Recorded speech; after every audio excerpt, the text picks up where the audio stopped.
వీళ్ళని వెళ్ళి కొట్టాలి అనగానే అందరూ పరిగెట్టుకెళ్ళి ఆ కులం వాళ్ళు ఈ కులం వాళ్ళని కొట్టుకోవడం, ఆ మతం వాళ్ళు అది కూడా హిస్టరిక్. అలాగా ఎప్పుడైతే ఒక ఎమోషనల్ దాంట్లోకి తీసుకెళ్తామో ఆ ఎమోషన్తో మనం ఏదైనా చేస్తాం. ఒక అమ్మాయి మీద ఎమోషన్ కావచ్చు, డబ్బు మీద ఎమోషన్ కావచ్చు, లేకపోతే ఒక చిన్న ఫుడ్ హ్యాబిట్ మీద ఎమోషన్ కావచ్చు. కంపల్సరీగా దాన్ని ఐడెంటిఫై చెయ్యాలి. అలా ఏదైనా ఎమోషనల్గా నేను పడిపోతున్నానంటే ఆగిపోవాలి అక్కడే, లేకపోతే చాలా లోతుకు పడిపోతాం. ఈ ఎమోషనల్ డ్రాప్ జారుడు బండ లాంటిది, జారిపోతాం. You can never come up.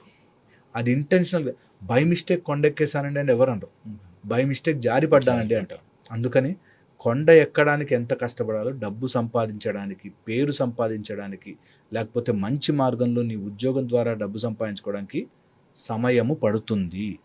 ఈజీగా రాదు కానీ తెలివితో వస్తుంది. నువ్వు తెలివి వాడి చాలా జాగ్రత్తగా చేయాలి. ఇందులో ఉండే ఇంకొక ప్రాబ్లం మొత్తం పెట్టేస్తారు. అసలు ఇంకా బ్యాకప్ ఏంటి, ఒకవేళ ఇది పోతే ఏంటి, దీని తర్వాత నాకు ఏంటి స్టెప్ అని ఆలోచించరు. వచ్చేస్తుంది కంపల్సరీ పెట్టే. దీనిలో ఉండే ఒక క్వాలిటీ నౌ అండ్ మోర్ అంటారు. ఓకే, ఎప్పుడైనా ఎడిక్షన్ చేసేవాళ్ళు నౌ అండ్ మోర్, ఇప్పుడే కావాలి, ఎక్కువ కావాలి. మందు తాగే అలవాటు కూడా అంతే. ఫస్ట్లో ఒక బాటిల్కి ఎక్కింది, 2 బాటిల్కి ఎక్కి, ఇప్పుడు 5 నేను కూర్చుంటే ఎంతనా తాగుతా నాకు ఎక్కదంటాడు. దట్ ఈస్ పిచ్చోడు అయిపోతున్నారా నువ్వు అని అర్థం. దట్ నీకు నౌ ఇప్పుడే కావాలి. మళ్ళీ 6 అయిందంటే ఇంకా వాడు ఆగలేడు, వెళ్ళాల్సిందే అన్నట్టు. So now and more is a quality of addiction. నా ఇప్పుడే కావాలి అన్నాడంటే అది ఎడిక్షన్. నాకు ఇప్పుడు కాఫీ కావాలి, లేకపోతే తలనొప్పి వస్తున్నానంటే ఎడిక్షన్. వెంటనే ఆపా.